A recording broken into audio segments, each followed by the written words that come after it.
하나님 말씀 함께 보겠습니다. 요나서 1장 4절에서 10절까지 말씀을 함께 보도록 하겠습니다.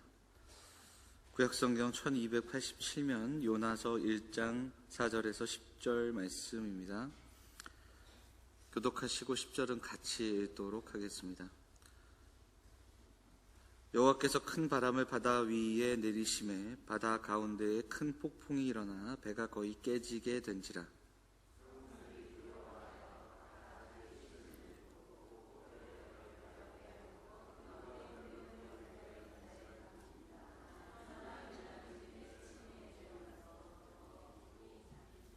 선장이 그에게 가서 이르되 자는 자여 어찌함이냐. 일어나서 네 하나님께 구하라. 혹시 하나님이 우리를 생각하사 망하지 아니하게 하시리라 하니라.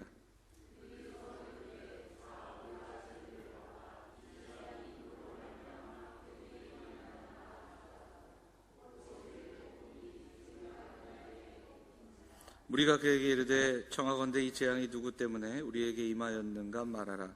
내 생업이 무엇이며 네가 어디서 왔으며 네 나라가 어디며 어느 민족에 속하였느냐 하니,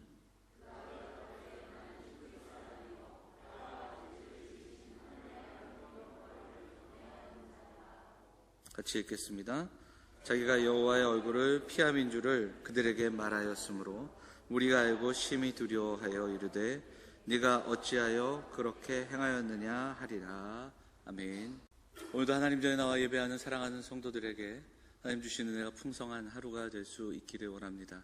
감사절 준비하면서 우리의 마음과 가슴에 감사의 제목들이 하나둘씩 더 새겨지고 또 고백되어진, 그래서 정말 이번 감사절 다가오는, 그리고 내일부터 우리 특별 새벽 기도에 있는데 가정의 문제와 또 우리 갖고 있는 여러 가지 문제를 내려놓고 정말 하나님 앞에 감사함으로 예배하는 귀한 감사절 될 수 있도록 그렇게 우리 마음 다해 준비하는 한 주가 될 수 있기를 간절히 소망합니다. 오늘 또한 말씀 나눈 이후에 세례식이 있는데 이 모든 시간들을 통해서 우리 모두가 하나님의 은혜를 경험하는 귀한 시간 될 수 있기를 간절히 소망합니다. 자, 우리 그 마음을 담아서 양옆에 계신 분들, 앞뒤에 계신 분들 인사하겠습니다. 잘 오셨습니다. 반갑습니다. 인사할까요? 네. 본문의 말씀 의지해서 요나서 두 번째 시간으로 자는 자여 일어나라 라는 제목으로 하나님의 말씀을 나누도록 하겠습니다. 어느 날 하나님께서 인간들과 숨바꼭질을 하고 싶어 하셨습니다. 그래서 어디 숨으면 좋을까 막 생각하시다가 천사들에게 물어봤답니다. 어디가 좋겠냐 그랬더니 바다 끝에 한번 숨어보시죠. 근데 거기도 찾아냈습니다. 그래서 그 다음에 가장 높은 산 꼭대기, 그리고 땅끝, 또 땅 밑 깊은 곳. 그런데 사람들은 어떻게든 찾아내는 겁니다. 하나님께 한 천사가 말했습니다. 사람들의 마음속에 숨으시면 됩니다. 그리고 그 이후로 하나님을 찾아낸 사람이 없다, 이런 이야기를 들었던 적이 있습니다. 아무도 하나님을 찾지 않더랍니다. 이 말은 사람들이 외적으로 하나님을 찾아내려고 애쓰고 특히 하나님의 도우심을 구하면서 그렇게 살아가는데 정작 자기의 마음을 돌아보지 않는다, 이런 뜻이 담겨 있고요. 또 다른 면에서는 하나님은 우리와 함께 하신다. 우리가 잊고 있어. 그리고 또 여러 가지로 잊고 있는 그때에도 하나님은 우리와 함께 하신다는 그 말씀이 담겨 있습니다. 야곱이 형을 속이고 난 후에 도망자가 됩니다. 축복은 얻었으나 도망자 신세로 고향을 떠나 삼촌 라반의 집으로 가던 때에 집을 떠나 가던 길에 베델에서 꿈을 꾸고 고백하는 말씀이 있습니다. 창세기 28장 16절 말씀인데요. 같이 한번 읽어볼까요? 같이 읽겠습니다. 시작.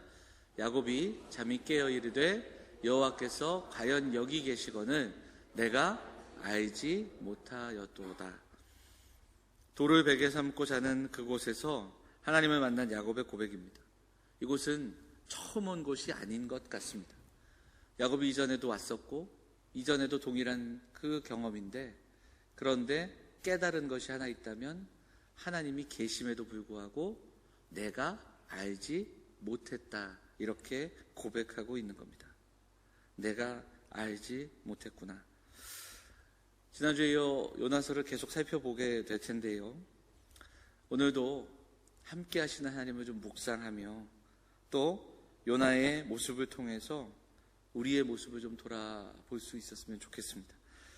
하나님의 말씀을 듣고 일어나 하나님의 얼굴을 피해 달아났던 요나, 그가 욥바에 도착하고 그리고 때마침 떠나는 배에 올라타서 다시스로 향하게 됩니다.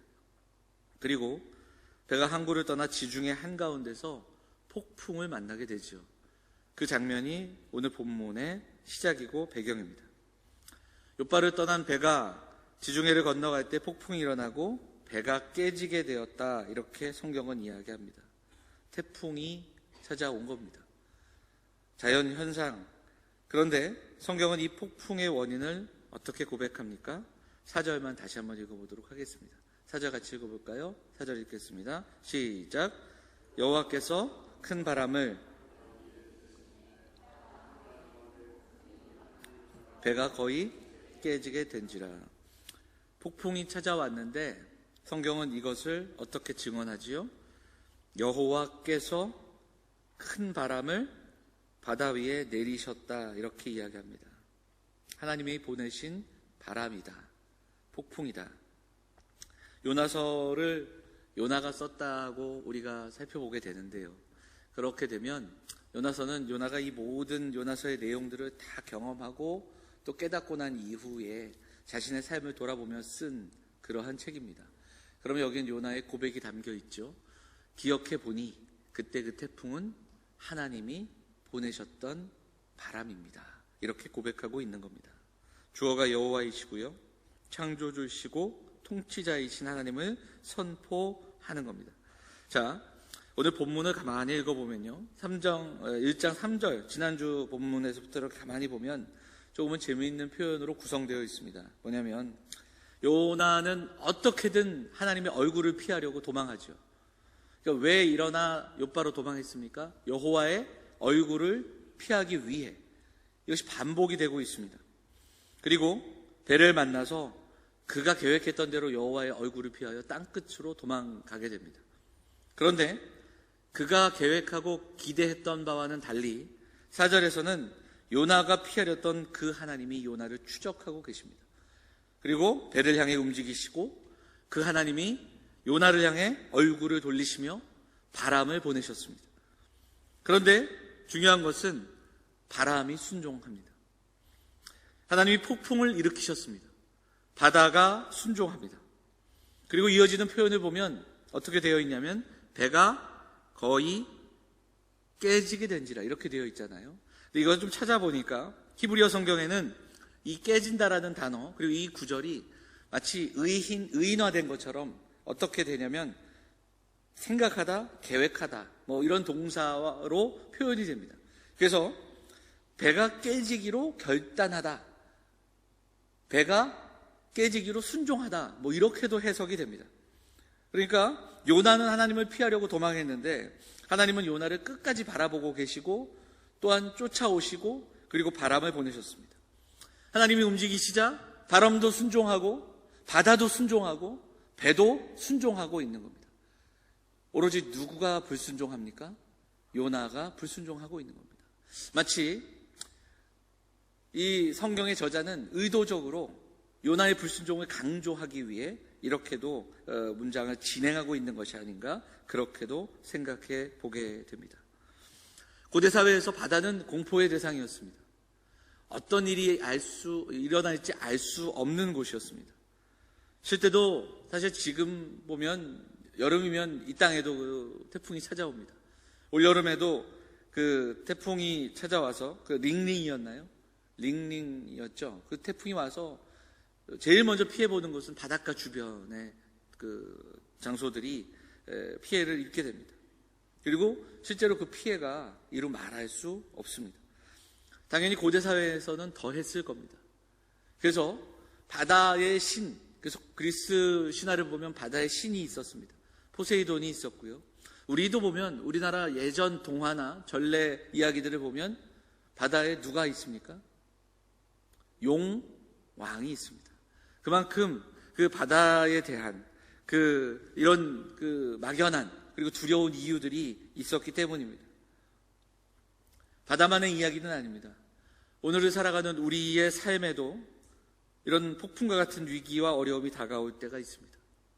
어거스틴이라는 신학자가 이렇게 이야기합니다. 인생은 바다를 항해하는 배와 같다. 때로는 바람이 잘 불어 순풍에 돛단 듯이 가지만 때로는 또한 원치 않는 풍랑이 일고 바람이 불 때가 있다라는 겁니다.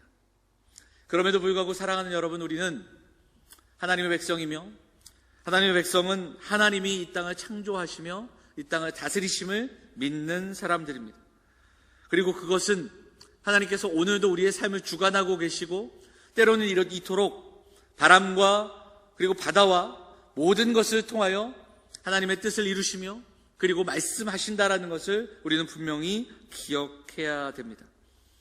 우리가 살아가는 삶의 현장과 환경과 그리고 고난만이 아니라 우리가 살아가는 시대의 모습과 그리고 역사 속에서도 그래서 우리는 민감하게 깨어 하나님의 소리를 들을 수 있는 그러한 성도들이 되어야 할 줄 믿습니다.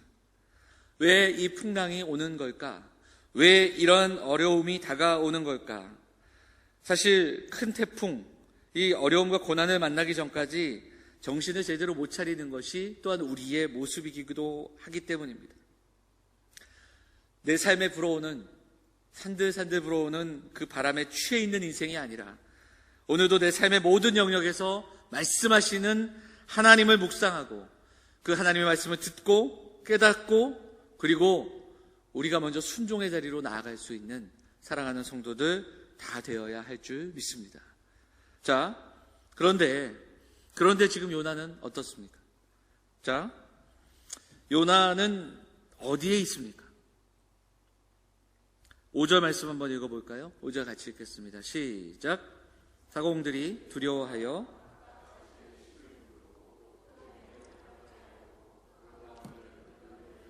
던지니라. 그러나 요나는 배 밑층에 내려가서 누워 깊이 잠이 든지라. 이 5절도 요나와 더불어 사공들의 그 모습, 뱃사람들의 수고와 애씀이 대조가 되고 있습니다. 자, 요나는 지금 어디에 있습니까? 배 밑층에 있습니다. 그리고 뭐 하고 있습니까? 자고 있습니다. 모두가 일어나 살아보려고 어떻게든 이 위기를 견뎌내보려고 애쓰고 그리고 수고하고 있는 그때에 요나는 배 밑에서 자고 있다라는 겁니다. 1장에서 우리가 지금 읽은 본문들을 보면 요나의 동선이 나오는데 또 이 성경은 재미있게 하나의 동사를 계속해서 요나의 모습에 투영합니다. 자, 같은 단어가 반복되는데요. 요나가 다시스로 도망하려고 어디로 가지요? 욥바로 가죠. 3절에 보시면 도망하려 하여 욥바로 어떻게 표현하고 있습니까? 내려갔다라는 표현을 쓰지요. 자, 그리고 풍랑이 일고 배가 난리가 난 이때 요나는 어디에 있습니까? 배 밑층에 내려갔습니다. 또 내려갔습니다. 여러분 아시다시피 이후에 요나는 어디로 또 내려갑니까? 바다 밑으로 내려갑니다. 그리고 바다에 빠져 물고기 뱃속으로 내려갑니다. 개역개정에는 3절에 보면 3절의 마지막 구절에 배 삭슬 주고 배에 올랐더라 이렇게 번역이 되어 있지만 찾아보니까요 그 배 안으로 내려갔다 이렇게 번역하는 내용들이 되어 있습니다. 그 요나는 지금 1장 1절부터 시작되는 이 모든 구절 속에서 어떻게 됩니까? 점점 내려가고 있는 겁니다. 점점 떨어지고 있는 겁니다. 그리고 배의 가장 밑으로 내려가 잠을 자고 있는 겁니다. 요나는 점점 하강하고 떨어지고 내려갑니다. 그리고 절망하고 포기하고 도망하여서 아래로 내려갑니다. 이때 정작 이방인들이었던 선원들은 무엇을 합니까? 살아보려고 애씁니다. 말씀의 순서를 따라가자면 그들은 두려워했습니다. 그리고 자기 신을 부르며 기도를 하기 시작합니다.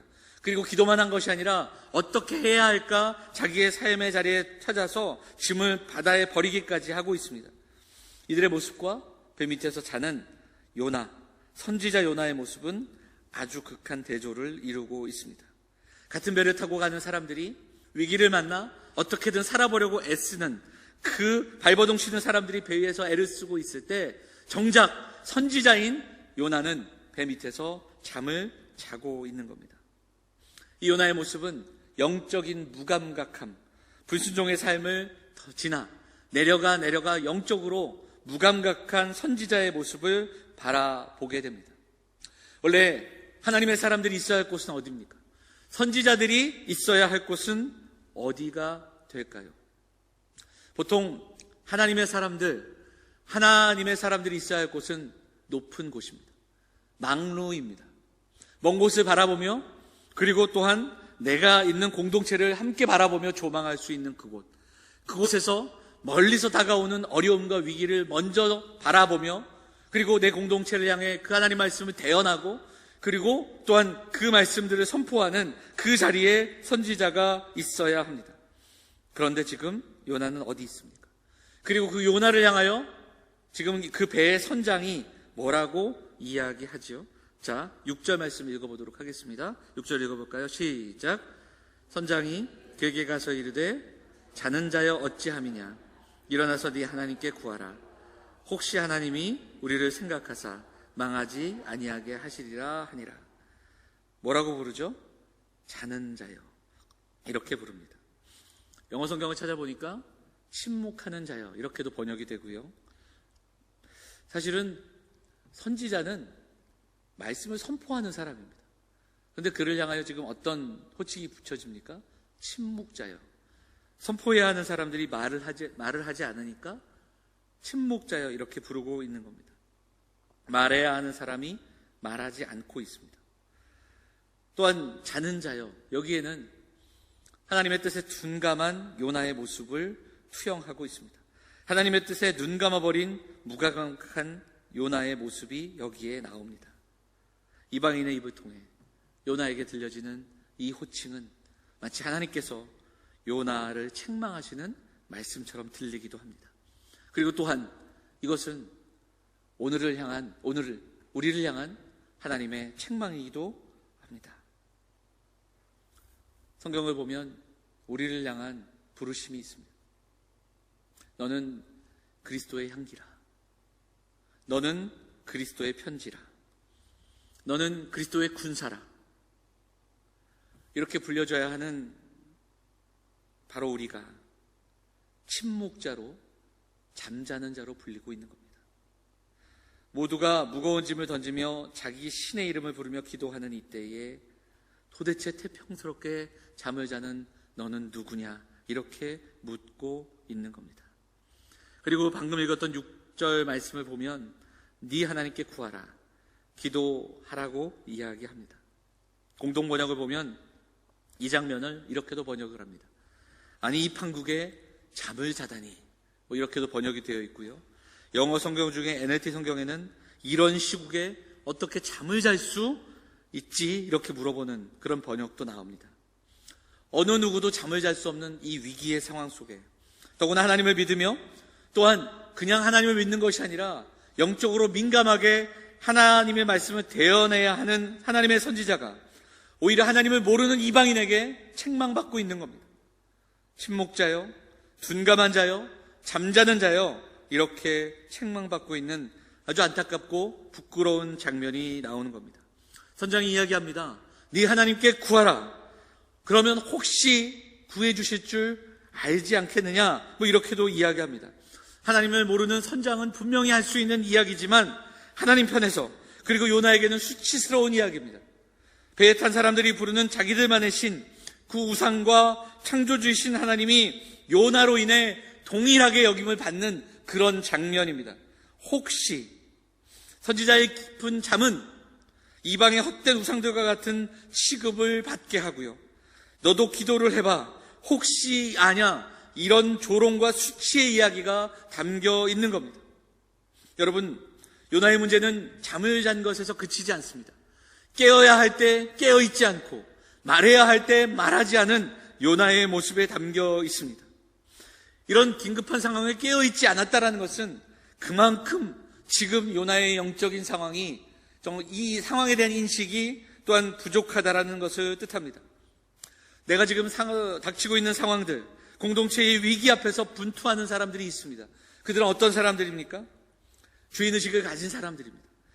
민감하게 깨어있는 사람들입니다. 뜨겁게 사랑하는 사람들입니다. 그저 손님으로 그곳에 있는 사람이 아니라 위기의 순간에도 잠을 자지 않고 깨어 그 상황들을 극복하기 위해 또한 애쓰고 수고하는 사람들이 있다라는 겁니다.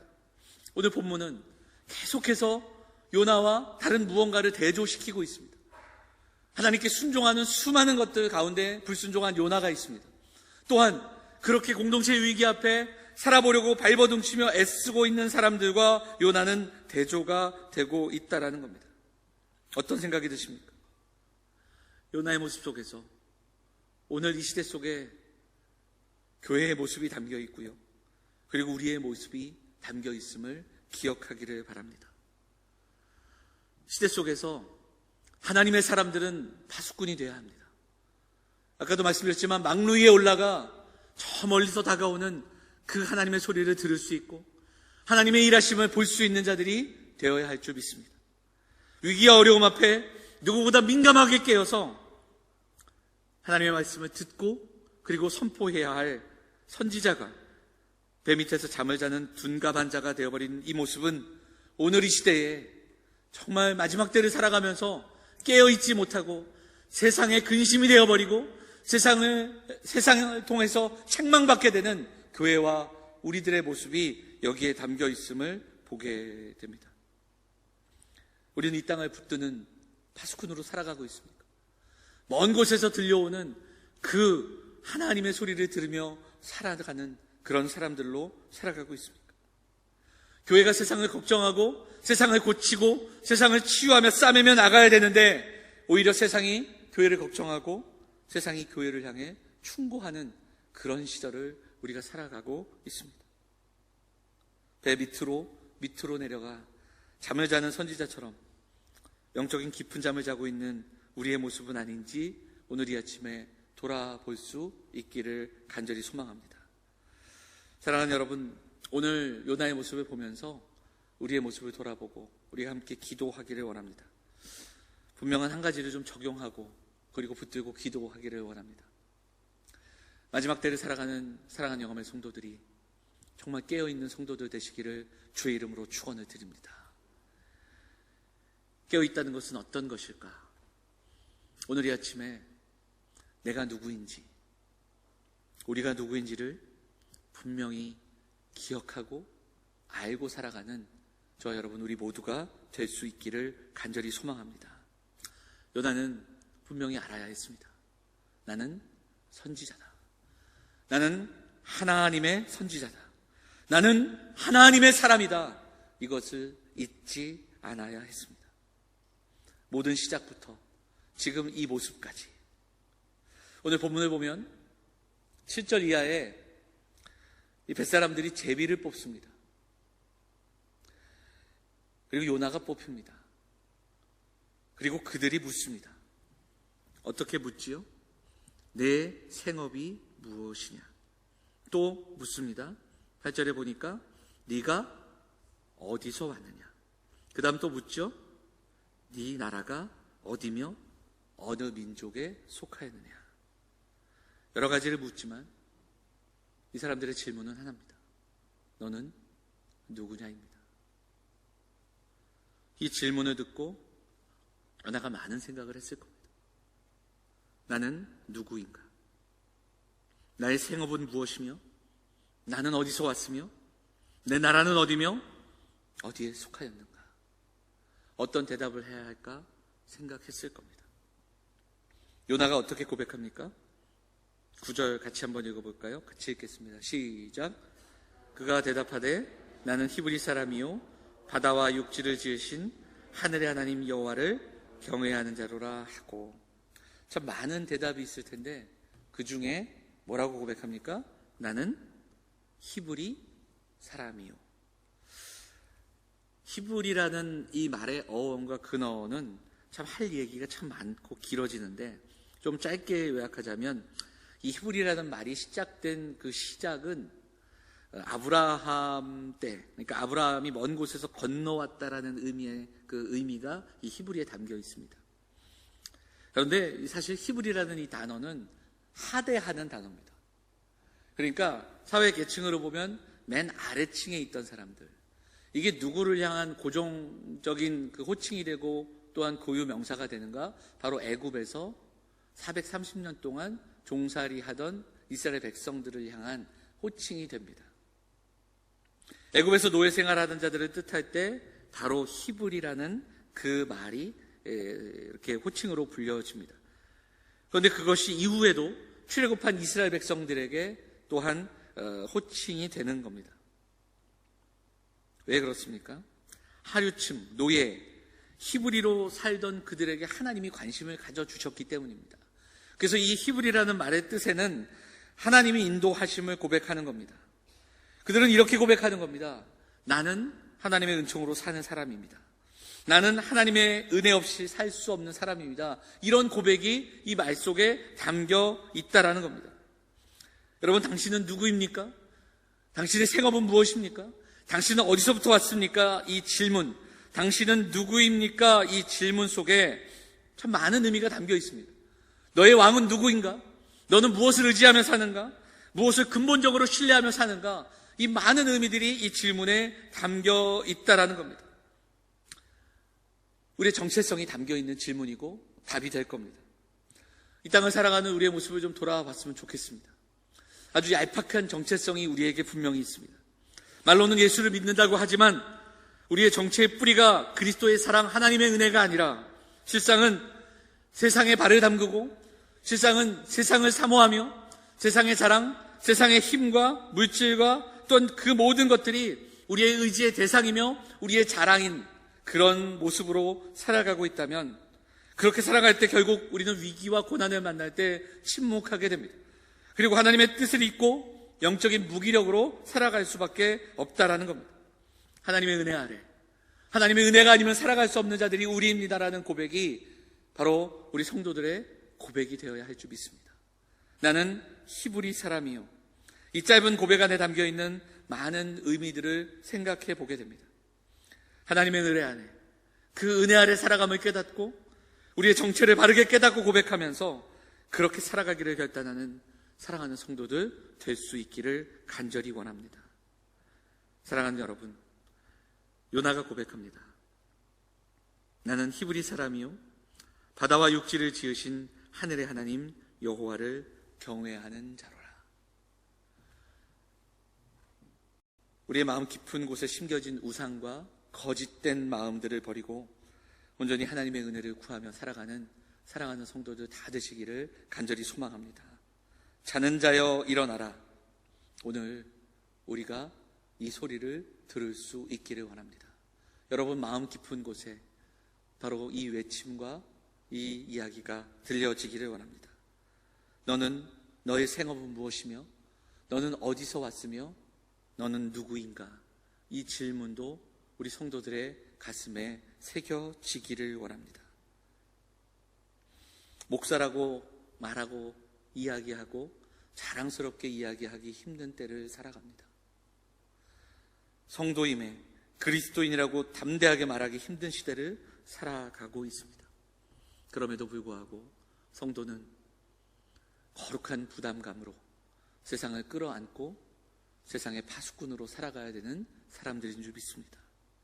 오늘 깨어있는 파수꾼이 되어 예배와 섬김과 나눔으로 참 어렵고 힘든 이때에 우리의 삶을 통해 세상이 우리에게 당신은 누구냐고 물을 때에 분명하게 말할 수 있는 답이 있는 사랑하는 성도들이 되어주시기를 간절히 부탁을 드립니다. 오늘 이제 세례 예식이 있을 텐데 우리 세례받는 우리 지체들은 오늘 말씀 기억하면서 다시 한번 이 세례 예식이 예식으로 끝나지 않으며 나는 누구이며 나는 어떻게 살아가야 하는가 다시 한번 돌아보고 결단하는 그런 귀한 시간이 될 수 있기를 원합니다. 나는 하나님의 은혜가 아니면 살아갈 수 없는 자입니다. 나는 하나님을 경외하는 자, 하나님을 두려워하며 하나님을 사랑하는 사람입니다. 날마다 이 고백과 이 결단으로 하나님의 은혜로 살아가는 자임을 고백하며 그 고백으로 신실함으로 오늘도 그렇게 결단하며 기도하고 살아가시는 사랑하는 영암의 성도들 다 되시기를 주의 이름으로 축원을 드립니다. 우리 말씀 기억하며 찬양 한 곡 하겠습니다. 우리 오직 예수뿐이네 우리 함께 찬양하고요 같이 기도하겠습니다.